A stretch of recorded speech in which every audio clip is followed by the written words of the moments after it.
आप सबको मेरा नमस्कार। सर्वप्रथम आप एक वीडियो देखिए। आज नरेंद्र मोदी की सरकार के 100 दिन पूरे हुए हैं और 100 दिन का लेखा जोखा इस वीडियो में है और ज़्यादा विस्तार से मैं अभी आपसे बात करती हूँ। पहले वीडियो दिखाइए। फिर से करिए, ऑडियो नहीं आया शुरू से।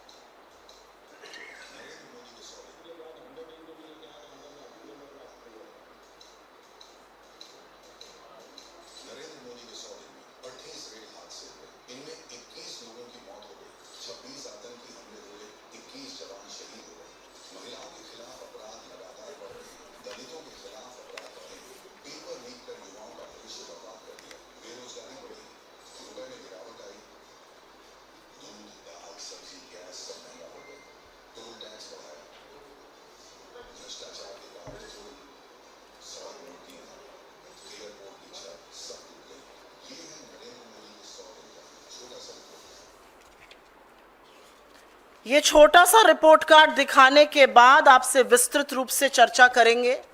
आज नरेंद्र मोदी की सरकार के 100 दिन पूरे हुए हैं और ये 100 दिन इस देश की अर्थव्यवस्था पर, इस देश के युवाओं पर, महिलाओं पर, इस देश की रेलवे पर, इस देश के इंफ्रास्ट्रक्चर पर, इस देश के इंस्टीट्यूशंस पर, भ्रष्टाचार के खिलाफ मार पर बहुत भारी पड़े हैं।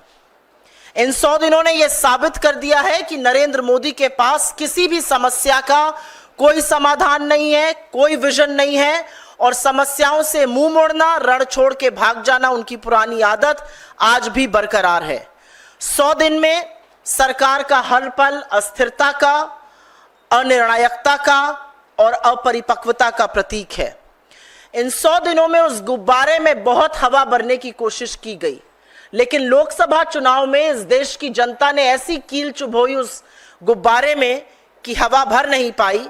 और असलियत यह है कि जो मोदी जी चुनाव प्रचार प्रसार के दौरान अपने पहले 100 दिन के प्लान का जिक्र करते थे, उनके सामने विफलताओं का एक पुलिंदा खड़ा है। और हमारा सवाल है कि क्या है प्लान। प्लान यह है कि आप बैसाखियों पर आ जाकर खड़े हैं, आपने यू टर्न की सरकार के नए कीर्तिमान स्थापित किए हैं, रेल ध्वस्त है, इंफ्रास्ट्रक्चर ध्वस्त है, महिला असुरक्षित है, बेरोजगारी नित नया चरम छू रही है। यही है आपका रिपोर्ट कार्ड। मैं सिलसिलेवार तरीके से, और जो एडजॉइनिंग पिक्चर होगी वो आपको जिस बिंदु को हम डिस्कस कर रहे हैं उसका प्रतीक होगी। पहला रिपोर्ट कार्ड का हिस्सा जो है वो नरेंद्र मोदी की यू टर्न सरकार, उसके बारे में चर्चा करेंगे। यू टर्न सरकार पिछले 100 दिन से चल रही है और यू टर्न करने को मजबूर इस देश के लोकतंत्र ने किया है, इस देश के विपक्ष ने किया है, इस देश के लोगों ने किया है। अहंकार अब नहीं चलेगा और यू टर्न सरकार को करना पड़ेगा। अगर आपका कोई गलत नतीजा देश के लोगों को कुप्रभावित करता है तो वो कानून नहीं बनेगा और आपको लगातार उस पर यू टर्न कराकर ही हम दम लेंगे। लैटरल एंट्री, जिसमें कि आरक्षण को ताक पर रखा गया और उसके बाद लैटरल एंट्री का प्रबंध किया गया, हमने आवाज उठाई, लोगों में आक्रोश हुआ, लैटरल एंट्री पे यू टर्न हुआ। कहते थे ब्रॉडकास्ट बिल लाएंगे, जो स्वतंत्र पत्रकार हैं, जो कठिन सवाल कुछ पूछते हैं, जो आईना दिखाते हैं, उनका मुंह बंद करने की, उनकी आवाज को दबाने की कोशिश होगी। इतना प्रतिकार हुआ उस पर, इतना विरोध हुआ कि उस बिल पर भी यू टर्न करना पड़ा। फिर बोला वक्फ बोर्ड बिल लाएंगे। यह कुछ नहीं था, यह सिर्फ पोलराइजेशन का, तुष्टीकरण का एक माध्यम था। और असलियत यह है कि समूचे विपक्ष ने खड़े होकर इस देश के लोगों ने आपको मजबूर किया, आपको उसको जेपीसी भेजना पड़ा। यह पहला कानून है जो 2019 के बाद आपने जेपीसी भेजा। आपने मिडिल क्लास पर इंडेक्सेशन लादने की कोशिश करी, एलटीसीजी टैक्स लादने की कोशिश करी। मिडिल क्लास का आक्रोश देखकर, विपक्ष की पहल देखकर आपको इंडेक्सेशन वापस लेना पड़ा।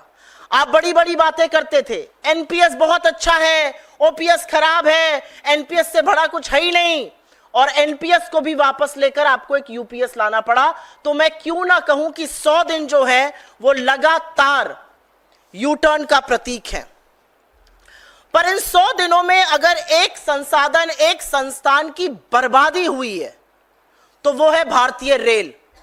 और अगर उसका ग्राफिक ऊपर आ जाए तो आपको दिखाई देगा कि 100 दिन में 38 बड़े रेल हादसे हुए हैं और उन 38 बड़े रेल हादसों में 21 मौतें हुई हैं। असलियत यह है कि पिछले साल जून में बालासोर में एक बड़ा रेल हादसा हुआ और ऐसा लगता था कि सरकार उससे कुछ सबक सीखेगी, सरकार रेल को सुचारू रूप से चलाने का कोई प्रबंध करेगी। लेकिन फिर जून में कंचनजंगा ट्रेन का हादसा हुआ और ऐसा कोई दिन नहीं बीतता है जहां पर या तो कोई रेल पटरी से ना उतरी हो, या इंजन पटरी से ना उतरा हो, या रेल हादसा ना हुआ हो। और असलियत यह है कि 21 मौतों के बाद कवच अभी भी 2 किलोमीटर पर लग रहा है सालाना। और इस देश के रेल मंत्री, जो रील मंत्री बनने में ज्यादा मशगूल हैं, वो बेशर्मी से खड़े होकर कहते हैं ये छोटी छोटी घटनाएं हैं। रेल का पटरी से उतर जाना, रेल हादसे होना, एक नहीं दो नहीं 38 रेल हादसे होना। और अगर मैं 2023-24 के साल की बात करूं तो 313 हादसे ऐसे हुए, मौतें हुई। पिछले 100 दिन में 38 रेल हादसे इस देश के रेल मंत्री के लिए छोटी छोटी बातें हैं। बड़ी बड़ी लफ्फाजी की जाएगी, रेल को हम ये बना देंगे, वो बना देंगे, लेकिन असलियत यह है कि एक दिन नहीं बीतता है जब रेल पटरी से ना उतरी हो। 21 लोग जिन्होंने अपनी जान गंवाई, वो किसी के पिता थे, किसी के पुत्र थे, किसी की मां थी, किसी की बेटी थी, किसी की बहन थी। समझाइएगा उनको जाकर कि ये छोटी छोटी बातें हैं। उसके बाद इस देश ने इससे पहले तो ये कभी देखा ही नहीं था और हमने ऐसे ऐसे वाकये देखे इंफ्रास्ट्रक्चर के कोलैप्स के।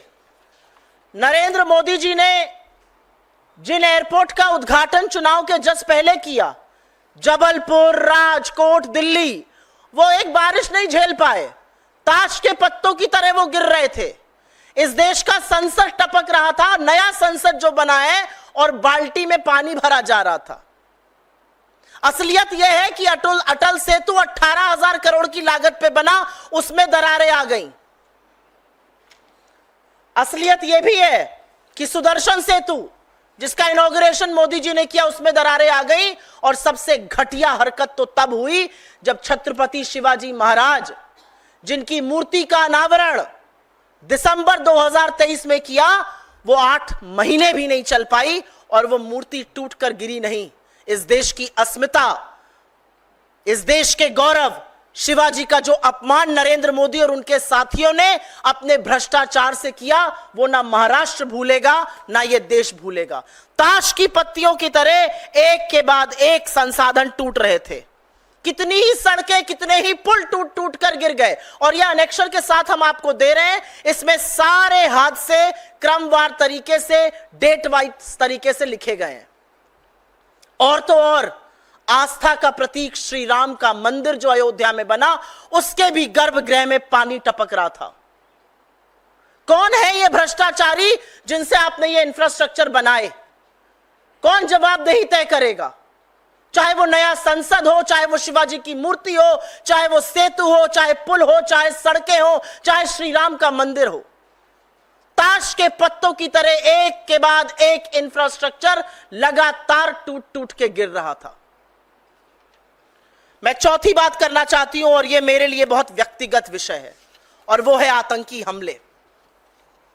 जम्मू कश्मीर में चुनाव है, जम्मू कश्मीर में प्रधानमंत्री जाते हैं, बड़ी बड़ी डींगे हाँकते हैं। जम्मू कश्मीर में जाकर प्रधानमंत्री बड़ी बड़ी बातें करते हैं, लेकिन असलियत यह है कि जिस डोडा में खड़े होकर नरेंद्र मोदी भाषण दे रहे थे 48 घंटे पहले, उसी जम्मू कश्मीर के, उसी जम्मू के किश्तवाड़ में हमारे 2 सैनिक शहीद हो रहे थे। असलियत यह है कि जम्मू कश्मीर में पिछले 100 दिनों में 26, एक नहीं, 2 नहीं, 3 नहीं, 26 आतंकी हमले हुए हैं, जिसमें हमारे 21 शहीद हुए हैं सैनिक, करीब करीब 30 सैनिक इसमें घायल हुए हैं, 15 नागरिकों की मौत हुई है और 47 से ज्यादा नागरिक घायल हुए हैं। और दिक्कत तलब बात यह है कि अब जो आतंकी हमले हो रहे हैं वो कश्मीर से ज्यादा जम्मू में हो रहे हैं। आप तो शांति बहाली की बात करते थे, लेकिन असलियत यह है कि आप कश्मीर में, न श्रीनगर में, न अनंतनाग राजौरी में, न बारामूला में चुनाव लड़ने लायक थे। आप तो शांति की बात करते थे, लेकिन असलियत यह है कि 21 आतंकी हमले हुए, 26 आतंकी हमले हुए, हमारे 21 सैनिक शहीद हुए, लेकिन आपके मुंह से श्रद्धांजलि का और संवेदना का एक शब्द नहीं निकला। और यह मैं दावे से कहती हूं। नरेंद्र मोदी जो ट्वीट करने से बाज नहीं आते हैं, ढूंढ ढूंढ के एटलस पर देश ढूंढते हैं, कहां जाऊं अब मैं, किसको बर्थडे ग्रीटिंग दूं। 26 आतंकी हमले, और ये मैं 100 दिन की बात कर रही हूं। 2019 से आतंकी हमलों की सिलसिलेवार ये एनेक्शर में हम शेयर करेंगे, देखिएगा। एक श्रद्धांजलि का शब्द, एक संवेदना का शब्द नरेंद्र मोदी जी के मुंह से निकलता नहीं है। ये हमले डोडा में हो रहे हैं, रायसी में बस पर हमला हुआ, पुंछ में हमले हो रहे हैं, किश्तवाड़ पे हो रहे हैं। तमाम ऐसे हमले हैं जो लगातार होते जा रहे हैं और नरेंद्र मोदी के मुंह से न श्रद्धांजलि का, न संवेदना का एक शब्द निकलता है। और आज सवाल यह है कि कानून व्यवस्था डायरेक्ट एलजी के अंतर्गत आपके अंडर है। क्या कानून व्यवस्था है? 26 आतंकी हमलों का जिम्मेदार कौन है? किसकी जवाबदेही सेट हो? जो 21 हमारे जांबाज शहीद हो गए, उनके परिवारों की आंख में आंख डालकर आप एक शब्द बोल सकते हैं? यह है आपका 100 दिन का रिपोर्ट कार्ड, 26 आतंकी हमले। उसके बाद हम बात करेंगे महिला सुरक्षा की। इस देश की आधी आबादी ने बड़े विश्वास से आपको 2014 में चुना था, लेकिन इस देश की आधी आबादी के साथ जो आपने, आपकी सरकारों ने, आपके गुर्गों ने किया, वो अक्षम्य अपराध है। हर व्यक्ति को क्रोध आना चाहिए, हर व्यक्ति को आक्रोश आना चाहिए, लेकिन 100 दिनों में 104 अपराध महिलाओं के खिलाफ जघन्य अपराध हुए हैं। 157 पीड़िताएं हैं इसमें। आपके शासित राज्यों में मुख्यमंत्री जिस शहर में है, उस शहर के चौराहे पर सार्वजनिक रूप से बलात्कार होता है, लेकिन आप एक शब्द नहीं बोलते। आप बंगाल पर बोलते हैं, बोलना चाहिए, लेकिन आप बदलापुर पर नहीं बोलते, आप बिहार पर नहीं बोलते, आप उत्तराखंड पे नहीं बोलते, आप उत्तर प्रदेश के फर्रुखाबाद पर नहीं बोलते। लेकिन आप कैसे बोलिएगा? क्योंकि आप तो वही है ना जो देश की बेटियों का यौन शोषण करने वालों के साथ लगातार खड़े रहे। और जब वो यौन शोषण करने वाला चार्जशीटेड आरोपी आज भी हमारी बेटी को बदनाम करता है, उसका चरित्र हनन करता है, तो आपके मुंह से एक शब्द नहीं निकलता। आपके अंदर हिम्मत नहीं है कि उसको अपनी पार्टी से निकाल बाहर करिए। आपके 100 दिनों में न अनपढ़ मजदूर खेत में सुरक्षित है एक महिला, न स्कूल में नाबालिग बच्चियां सुरक्षित है, न कामकाज करने वाली महिलाएं सुरक्षित है, न मेले से आने वाली औरतें सुरक्षित है। तो सुरक्षित कौन है? इन 157 पीड़िताओं को आप क्या कहेंगे? 100 दिनों का फलसफा महिलाओं का यह है। आपका जो झुंझुना है ना, बेटी बचाओ बेटी पढ़ाओ, उसकी असलियत यह है कि आप बेटी को बचाने, बेटी को पढ़ाने के बजाय हर बार संरक्षण आरोपियों को देते हैं। आपके नरेंद्र मोदी के संसदीय क्षेत्र काशी में जघन्य गैंगरेप का मामला सामने आता है। बीजेपी की आईटी सेल के लड़के उसमें पाए जाते हैं, उनको बेल मिलती है तो उनका आजादी के मतवालों की तरह स्वागत होता है, केक काटा जाता है, मालाएं पहनाई जाती हैं। यह है आपका 100 दिन का फलसफा महिला सुरक्षा को लेकर। इसके बाद बात करनी पड़ेगी युवाओं की, क्योंकि युवाओं के बारे में बात किए बिना तो कुछ हो ही नहीं सकता। इस देश की 65% आबादी 35 वर्ष से कम आयु की है, और यह है आपकी उनके लिए प्लान, यह है आपके उनके लिए संयोजनाएं। इन 100 दिनों में लगातार पेपर लीक हुए हैं, इन 100 दिनों में इम्तिहान कैंसिल हुए हैं, इन 100 दिनों में आपकी विफलताओं का पुलिंदा यह है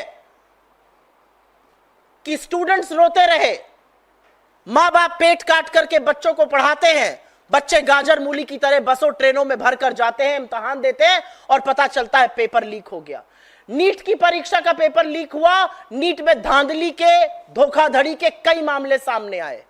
आपने नीट पीजी का एग्जाम कैंसिल किया, आपने यूजीसी नेट का पेपर लीक हुआ इसलिए एग्जाम कैंसिल करना पड़ा, जॉइंट सीएसआईआर यूजीसी नेट का इम्तिहान कैंसिल हुआ, एनसीईटी का पेपर लीक हुआ, लगातार पेपर लीक हो रहे हैं। और यह मैं सिर्फ 100 दिनों की बात कर रही हूं, क्योंकि 10 साल के फलसफा में तो सीबीएसई का इम्तिहान भी लीक हो गया। 10 साल का फलसफा तो यह है कि आपके लोग पेपर लीक के घोटाले, उनके स्कैम, उनके स्कैंडल में लिप्त पाए जाते हैं। जिस देश के लोग, भारत में पढ़े लिखे बच्चे, भारत में पढ़े लिखे युवा विश्व में डंका बजाते हैं जाकर, आज आधी सिलिकॉन वैली भारत की पढ़ी लिखी है। भला हो जवाहरलाल नेहरू का, भला हो कांग्रेस की सरकारों का, जिन्होंने ऐसे स्कूल, ऐसे संस्थान बनाए जहां पर लोग पढ़ लिख कर माइक्रोसॉफ्ट से लेकर आईबीएम से लेकर गूगल तक के हेड हैं। यह प्रणाली थी शिक्षा की हमारे अंतर्गत। आपकी प्रणाली और आपका फलसफा यह है कि नीट जैसा इम्तिहान भी लीक होता है, आपको एक के बाद एक पेपर कैंसिल करने पड़ते हैं। यह आपका रिपोर्ट कार्ड है। इसके बाद जरूर बात करनी पड़ेगी खस्ता हाल अर्थव्यवस्था की। यह अर्थव्यवस्था का फलसफा है। रुपया आपको मिला था 60 पर, 58 पर असल में 2014 में, आपने उसको 84 पे पहुंचा दिया। पिछले 100 दिनों में आपने हजारों लाख करोड़ फूके किसी तरह से रुपए को बचाने के लिए, लेकिन फिर भी रुपया आज 84 प्रति डॉलर के आसपास है, 82 पर था 100 दिन पहले। यह असलियत है। असलियत यह है कि फॉरेन डायरेक्ट इन्वेस्टमेंट, जिसका बहुत ढोल आप पीटते थे, वो लगातार गिर रहा है। ना सिर्फ डोमेस्टिक बल्कि फॉरेन इन्वेस्टर्स को आपकी पॉलिसी पर कोई विश्वास नहीं है। बेरोजगारी लगातार नए कीर्तिमान स्थापित कर रही है। यह देश की अर्थव्यवस्था का हाल है। और महंगाई की मार सहे बिना तो बात कैसे होगी। महंगाई डायन खाए जात है, बड़ा गाना था, उस गाने में एक लाइन और ऐड करिए, सखी सैया तो नईखे कमात है, महंगाई डायन खाए जात है। यह महंगाई का फलसफा है। महंगाई का यह हाल है कि चुनाव होते ही टोल टैक्स आपने 15% बढ़ाया, दूध के दाम आपने तुरंत बढ़ाए, सीएनजी का दाम बढ़ाया, आटा का दाम बढ़ाया, दाल का दाम बढ़ाया। आपने कमर्शियल गैस का सिलेंडर करीब करीब 50 रुपए 2-2 बार करके महंगा किया। आपने मिडिल क्लास पर एलटीसीजी इंडेक्सेशन जैसी वार करी। यह आपका असलियत है। यह महंगाई की मार है। जो देखना चाहे वो जरूर देखे। ऐसा कोई चीज नहीं है जिसको आपने सस्ता किया है पिछले 10 सालों में। 100 दिनों में आपने आटा, दही, दाल, दूध, commercial LPG, CNG, toll tax, सबके दाम बढ़ाए हैं। और फिर बात तो करनी पड़ेगी आपके सबसे परम प्रिय दिल के टुकड़े अडानी की। सेबी और अडानी, ये दो चीजें हैं जिस पर आप मुंह नहीं खोल सकते हैं। इस देश की मार्केट रेगुलेटर पे गंभीर आक्षेप लगे हैं। इस मंच से पर्दाफाश किया गया है उनके कॉन्फ्लिक्ट ऑफ इंटरेस्ट का, कैसे उनके चयन में अनियमितताएं बरती गई, कैसे उन्होंने अपने पद का, अपने प्रभाव का दुरुपयोग किया। लेकिन आप आज भी उनको अपने पद पर इसलिए बरकरार रखते हैं क्योंकि आपकी भ्रष्टाचार की परतें लगातार खुलती जाएंगी अगर आप उनको हटा देंगे। लेकिन हटाना तो आपको पड़ेगा सेबी चीफ को। अडानी के ऊपर, चाहे वो स्विट्जरलैंड हो या वो कीनिया हो, गंभीर आरोप लग रहे हैं, लेकिन आप उनके हवाई जहाज में उनको गले लगाए हर जगह घूमेंगे। आपकी विदेशी दौरे अडानी को धंधा, अडानी को कारोबार दिलाने के लिए किए जाते हैं। यह असलियत है आपकी। यह सेबी और अडानी का वो महाघोटाला है जिस पर आप मुंह नहीं खोल पाते हैं। और उसके बाद मैं बात करूंगी लद्दाख की। आपके वहां के सांसद ने, आपके वहां के काउंसलर्स ने, जब तक आपके सांसद थे अब नहीं है, उन्होंने लगातार लद्दाख के मुद्दे को उठाया। लद्दाख के लोग आक्रोशित हैं, सड़कों पर हैं। चरवाहों ने कहा जहां तक हम पहले जा पाते थे नहीं जा पाते, चीन अतिक्रमण करके बैठा है। 21 कोर कमांडर लेवल की टॉक्स में चीन बार बार यह कहता है, आपका प्रधानमंत्री भी तो कहता है कोई घुसा हुआ नहीं। आप चीन का नाम नहीं ले पाते, यथावत स्थिति अप्रैल 2020 की बरकरार नहीं कर पाते। और असलियत यह है कि पूरा का पूरा लद्दाख आंदोलन करने के लिए सड़कों पर उतरता है और आज पैदल मार्च दिल्ली के लिए कर रहा है। क्या करिएगा, लद्दाखियों के लिए भी सड़कें खुदवा दीजिएगा, किले गड़वा दीजिएगा, सीमेंट की चट्टानें लगवा दीजिएगा, आंसू गैस के गोले छोड़िएगा, लाठियां बरसाइएगा, जो इस देश के किसानों के साथ किया। यह लद्दाख की स्थिति है। लेकिन आपकी असली विषमता, आपका असली विफलता, आपकी असली निष्ठुरता, आपका असली फेलियर तो असल में मणिपुर पर है। पर्दे के पीछे छिपकर जब नरेंद्र मोदी मणिपुर पर चुप रहते हैं तो आपकी सारी असलियत और सारी कलई खुल जाती है। 16 महीने से इस देश का एक राज्य जल रहा है, वहां पर फिर से हिंसा भड़की और इस बार रॉकेट से, ड्रोन से, आरपीजी से हमले हो रहे हैं। पिछले 2 हफ्तों में 12 से ज्यादा मौतें हो चुकी हैं। सुरक्षा बलों पर हमला हुआ, उनसे हथियार छीनने की कोशिश हुई।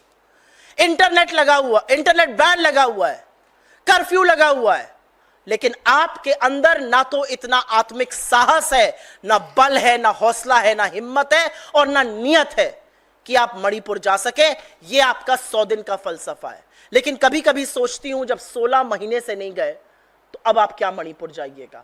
आपने मणिपुर को उसके हालात पर, मणिपुर को जलने के लिए छोड़ दिया है। तो मैं सिर्फ इतना कहूंगी कि लोकसभा में बड़ी बड़ी बातें करने वाले, चुनाव के दौरान अपना 100 दिन का एजेंडा पे चर्चा करने वाले, बड़ी बड़ी जो बातें करते हैं,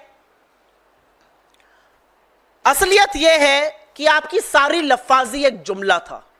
असलियत यह है कि आपके पास ना कोई एजेंडा है, ना कोई प्लान है, ना कोई समाधान है समस्याओं का। आप लगातार कुर्सी से चिपकने की लालसा में लिप्त हैं। आप बैसाखियों पर निर्भर हैं। आप A1 और A2 की तिजोरियां भरने के लिए हर तिकड़म करने को लालायित हैं और ऐसे में आप हर एजेंसी का दुरुपयोग करिएगा। आपसे कुछ सवाल हैं। 100 दिन आपके पूरे हुए हैं। 100 दिन की विफलताओं पर आपसे कुछ सवाल हैं। क्या आपके पास 5 साल का कोई विजन है? आप पड़ोसी देशों से रिश्ते सुधारने के लिए क्या कर रहे हैं? आज असलियत यह है कि हम अपने पूरे नेबरहुड में आइसोलेटेड है। यह आपकी फॉरेन पॉलिसी का फेलियर है। अर्थव्यवस्था, इनकम इनइक्वालिटी, बेरोजगारी, महंगाई, महिला सुरक्षा को लेकर आपके पास कोई योजना है? भ्रष्टाचार का झुंझुना आप खूब बजाते हैं। जिनको भ्रष्टाचारी बुलाते हैं उनको बीजेपी में शामिल कराते हैं। सेबी और अडानी पर कब बोलिएगा? एजेंसियों के दुरुपयोग पर सुप्रीम कोर्ट आपको लगातार लताड़ लगाता है। लेकिन कब तक आप इन एजेंसियों को अपना फ्रंटल बनाए रखिएगा और राजनीतिक प्रतिशोध के लिए इस्तेमाल करिएगा? असलियत यह है मोदी जी कि अब आपके पास कुछ बचा नहीं है। आरएसएस से आपके कटु रिश्तों का सच सबके सामने है। बीजेपी में सिर फुटौल और खींचतान सबके सामने है।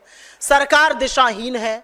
आपकी झूठी वाहवाही कुछ चरण चुंबक जरूर कर देते होंगे और आप उसमें खुश हो जाते होंगे, लेकिन इस देश की जमीनी हकीकत से अगर आपके 100 दिन को देखा जाए तो आप बहुत दूर हो चुके हैं। I will very briefly in a nutshell just make a statement in English, and this is about the 100 days of the Modi government. The reality is that the Modi government has failed on every front. It has been a government of U-turns, from lateral entry to the Waqf bill, to the broadcast bill, to indexation, to NPS, which has now been replaced by UPS. This has been a U-turn government. The reality is that Indian Railways has seen its worst phase, 38 rail accidents, 21 deaths. The rail minister of this country calls these small incidents, continues to make reels. The reality is that infrastructure built under you, made under you, has completely collapsed, be it bridges, and these are 56 infrastructure projects that I'm talking about in the last 100 days alone. Be it bridges, roads, statues, airports, everything built under you. From the new parliament that was leaking, to the Ram temple in Ayodhya which was leaking in the Garbhagriha, to the statue of Shivaji, to the Atal Setu, every infrastructure, to the Delhi airport, Jabalpur airport, Rajkot airport, everything seems to have collapsed. And if this is not a proof of corruption, then what is?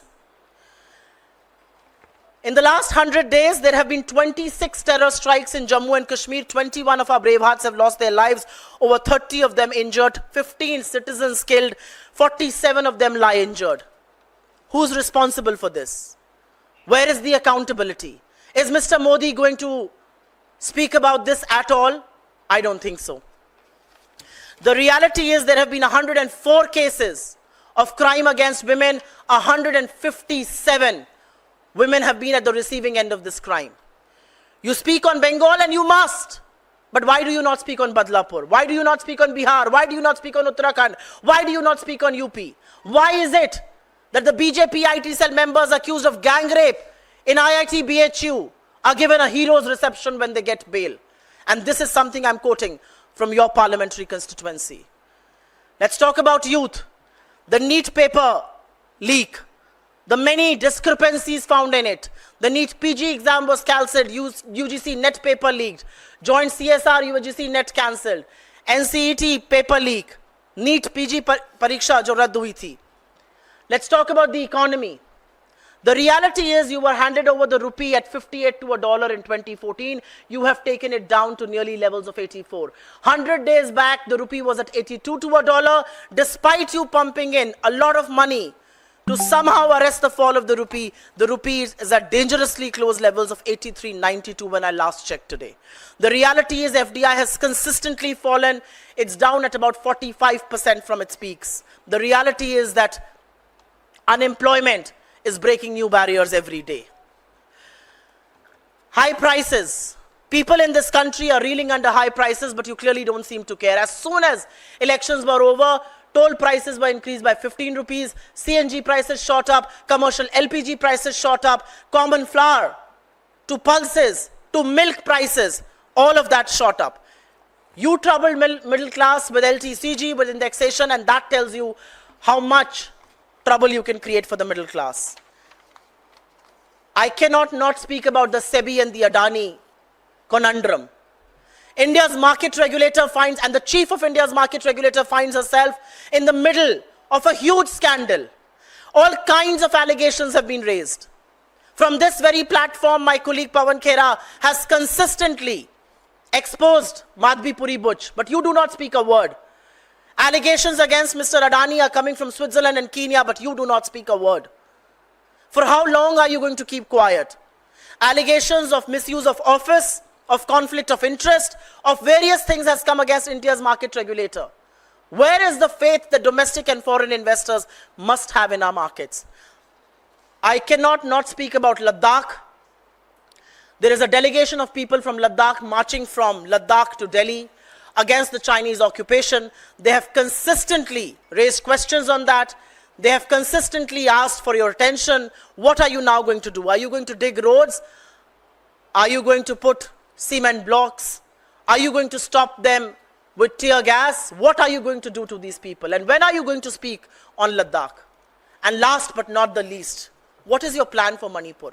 Manipur that has been burning for the last 16 months, where violence has erupted again, where internet is banned, where curfew is imposed, where 12 people have lost their lives in the last 2 weeks, where RPG and drones and rockets are now being used for fresh attacks, where security forces are being attacked and attempts are being made to snatch away their weaponry. What are you going to do about Manipur? Will you never go to Manipur, Mr. Prime Minister? It's very clear that you are saddled with various allegations. It's very clear that your relationship with RSS is at an all-time low. It's very clear that there is huge factionalism within the BJP, and all that you're interested in is political survival, come what may. And for that, you are obviously dependent on your allies. For that, you are willing to turn a blind eye to the problems of this country. But questions will be raised about what plan do you have for this nation? How long do you continue? Do you plan to continue to misuse our agencies? What are you going to do about women's security? What are you going to do about unemployment, to rein in prices? There are various issues that face this nation. And on all those fronts, you have miserably failed this country. ये 100 दिन का फलसफा है. हम आपके साथ हर अनेक्शर को, इस पूरी प्रेस रिलीज को, इन सारे प्रतीकात्मक ग्राफिक्स को साझा करेंगे. आपके सवालों का स्वागत है. मैम, आपने 100 दिन की बात की है. इन्हीं 100 के जो अभी पहले अगर इसके बारे में बात कर लें तो मैं अनुग्रह 100 दिन में ही वो 4 दिन भी तो हैं. पहले जो मैंने बात करी उस पर लोगों को पूछ दीजिए, फिर आपसे मैं करूंगी. जी, give him the mic please. जी, Ma'am, on completion of 100 days of the government sources have said that one nation, one election will be implemented in this term of the Modi government. So what is the Congress's stand on that? You quoted government sources. Here I am, the official spokesperson of the Congress party, laying threadbare the many failures of the Modi government. How long is this government going to survive by leaking selective information? How long is this government going to survive by turning a blind eye to real and actual problems of this nation? How long is this government going to survive by planting information, by releasing these hot air balloons to test waters? The reality is that there is no draft. The reality is that there has been no discussion. The reality is that there are assemblies in progress. The reality is that the government has made no attempt to speak to us. It is absolutely not pragmatic to do this, but the government has had to have a conversation. So the source-based information, that's what this government has survived on. Leak information, source-based, run news channels, news agencies, do reportage through WhatsApp. This nonsense must stop. But that's what continues. And that has continued in the last 100 days. यहां पर मुझसे एक सवाल पूछा गया कि सरकार के सूत्र कह रहे हैं कि एक नेशन एक इलेक्शन की बात. यह सरकार सूत्रों पर कब तक चलती रहेगी? सरकार के अधिकृत व्यक्ति इस बारे में क्यों नहीं बात करते हैं? सरकार कोई ड्राफ्ट क्यों नहीं पेश करती है? सरकार ऑल पार्टी मीटिंग क्यों नहीं बुलाती है? असलियत यह है कि तमाम ऐसी विधानसभाएं हैं जिनको आप भंग नहीं कर सकते हैं. असलियत यह है कि शगुफा बार बार छोड़ा जाता है. असलियत यह है कि नरेंद्र मोदी छोटे छोटे काम नहीं कर पा रहे हैं, बैसाखियों के सहारे चल रहे हैं. जब आप बैसाखियों पर आश्रित होते तो इस तरह की बातें नहीं करनी चाहिए. लेकिन कब तक ये सूत्रों के माध्यम से, ये व्हाट्सएप फॉरवर्ड के माध्यम से आप सरकारें चलाते रहेंगे? सवाल इस बात का है. जी ma'am. Ma'am, you are asking questions regarding the train accidents which have taken place in the last 100 days. But on the other side, it is Prime Minister Narendra Modi who is going to flag off the Vande Metro, and it is now being renamed as Namo Bharat Rapid Rail. So how do you see this, ma'am? I am all for modernization of rail infrastructure. I am all for bullet trains. I am all for metros, whether they are called Vande Bharat or whatever name you may want to give them. I am all for all of that. But who will answer the question that in the last 100 days, there have been 38 rail accidents and 21 people have lost their lives? I do believe the frequency of rail accidents and the death toll has perhaps made the government insensitive. There are 21 people in this country who have been dead because of negligence of Indian Railways. 21 people died because railway tracks have not been modernized. 21 people died because you kept talking about Kavach, but you did zilch with it. That's the reality. The Prime Minister can keep inaugurating one train after the other, but who's going to be answerable for 21 deaths that happened? Who's going to be answerable for the many derailments that happened on a daily basis? ऐसा कोई दिन नहीं बीतता है जिस दिन train derail ना हो. ऐसा कोई दिन नहीं बीतता जब हादसा ना हो. 21 लोगों की मौत का जिम्मेदार कौन है? जवाबदेह कौन है? रेल मंत्री कहते हैं ये छोटी छोटी घटनाएं हैं. 21 मौतें इस देश में छोटी घटनाएं हैं. 38 रेल एक्सीडेंट छोटी घटनाएं हैं. आप रेल बनाने में व्यस्त है तो आप रेल पर ध्यान नहीं दीजिएगा. आप रेल को सुधारिए, आप कवच चलाइए, आप पटरियों का re-energize them, rebuild them. मैं तो कह रही हूं आप बिल्कुल लाइए, वंदे भारत भी लाइए, आप मेट्रो भी लाइए, आप बुलेट ट्रेन भी लाइए. लेकिन जो कॉमन आदमी जो रेल से चलता है, जो गरीब आदमी रेल से चलता है, जो आज अपनी जान हथेली पर लेकर चल रहा है, उसको पता ही नहीं है कि वो अपने गंतव्य पर पहुंचेगा कि नहीं पहुंचेगा. उनके लिए आप क्या कहिएगा? मैम, आप बात कर रही हैं 100 दिन की, इधर मैम लेफ्ट में आपके, आप बात कर रही हैं 100 दिन के फेल्योर की, लेकिन कई चीज़ें ऐसी भी हुई हैं, जैसे आंध्रा को स्पेशल पैकेज दिया गया. आज भी जब गुजरात में है प्रधानमंत्री तो अर्थव्यवस्था की आपने बात करी तो 8,000 करोड़ की लागत के प्रोजेक्ट्स गुजरात को मिल रहे हैं. तो सरकार ये भी कह रही है कि हम तो इंफ्रास्ट्रक्चर दे रहे हैं, आंध्रा को इतना बड़ा पैकेज दिया है, क्या कहेंगे आप? गुजरात में सरदार पटेल की स्टैचू ऑफ यूनिटी बनी, बहुत अच्छी बात है. उस स्टैचू ऑफ यूनिटी का जाने का जो रास्ता है ना, वो पूरी तरह से ध्वस्त हो चुका है. वहां गड्ढे हैं, सड़कें टूट चुकी हैं. उसका जिम्मेदार कौन है? गुजरात में फरवरी 2024 में प्रधानमंत्री ने सुदर्शन सेतु का इनॉग्रेशन किया, उसमें बड़े बड़े गड्ढे और क्रैक हो गया है, उसका जिम्मेदार कौन है? मोरबी पुल में बच्चों की हत्या का जिम्मेदार कौन है? मैं पूछना चाहती हूं आपसे। गुजरात में संसाधन जा रहे हैं, अच्छी बात है, महाराष्ट्र तो लेकर गए हैं आप, क्यों महाराष्ट्र को आपने ठगा? आज महाराष्ट्र में चुनाव है, आप जाके वहां पे क्या बोलिएगा? काश ऐसे प्रोजेक्ट यूपी में भी आते, बिहार में भी आते। कोई बात नहीं, गुजरात में जा रहे हैं, ऐसे ही प्रोजेक्ट यूपी और बिहार में भी लाइएगा। लेकिन आपकी जो तमाम विफलताएं हैं, जिन चीजों में आज सुदर्शन सेतु का मैंने नाम लिया, सड़कों का नाम लिया, पुल का नाम लिया, गुजरात में अहमदाबाद का जो मॉडल है वो दिख रहा है, कारें डूबी हुई है, बारिश नहीं झेल पा रहा है शहर, उसका जवाब दे कौन होगा? मैडम, एक वीडियो वायरल हुआ है, अजीत डोवाल पुतिन से बात कर रहे हैं। No, I will first answer questions on 100 days and then I will come to you. Ma'am, Modi सरकार के 100 दिन पूरे होने पर भाजपा ने एक बुकलेट 36 पेज की छपवाई है, तमाम सांसदों को दिया है, कहा कि जाएं अपने क्षेत्र में उपलब्धियां गिनाएं। वह विशेषज्ञ कहते हैं इस पुस्तक में ऐसा कुछ नहीं जो उपलब्धियां के रूप में हो।